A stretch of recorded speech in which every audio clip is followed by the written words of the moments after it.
अस्सलाम वालेकुम नाजरीन, मैं हूं मोहम्मद अब्दुल हकीम। 7H न्यूज में आपका इस्तकबाल है। एलबी नगर पुलिस स्टेशन हुदूद के इलाके शाइन चिल्ड्रंस हॉस्पिटल में शॉर्ट सर्किट होने की वजह से 4 महीने का बच्चा मौके वारदात पर ही फौत हो गया और 6 बच्चे जख्मी हैं। आइए देखते हैं हमारे नुमाइंदे की report.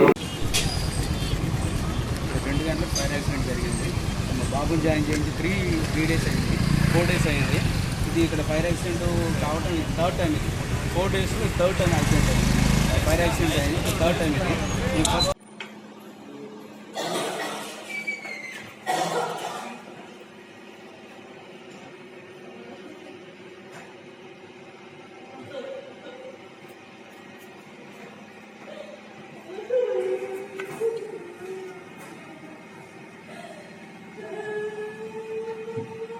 First kidney centre and multi speciality hospital गुर्दे और बवासीर के इलाज का 40 साल मशहूर हॉस्पिटल, जहां हजारों पेशेंट्स क्योर हो चुके हैं। Doctor Husaini international national award winner और दूसरे डॉक्टर्स और लेडी डॉक्टर्स की जेर खिदमत गुर्दे के तमाम अमराज का मुकम्मल ट्रीटमेंट किया जा रहा है। गुर्दे फेल हो चुके हूँ, डायलिसिस करवा रही हूँ, याद रखिए डायलिसिस कोई इलाज नहीं, इससे 1% भी गुर्दे रिकवर नहीं होते। हाँ, डायलिसिस टेम्पररी रिलीफ दे सकता है, लेकिन हमारे ट्रीटमेंट से गुर्दे फिर से फंक्शन में आ सकते हैं। गुर्दे श्रिंक हो गए हों या सिस्ट हो, गुर्दे की पथरी हो, कैसी भी गुर्दे की तकलीफ हो या पाइल्स यानी बवासीर, चाहे ब्लीडिंग हो या कोम, बगैर ऑपरेशन मुकम्मल क्योर ट्रीटमेंट का एक ही centre Ghazi kidney centre, DLRL main road opposite Vikas high school, Chandrayangutta, Hyderabad. Cell 9966930824 या 9391326261।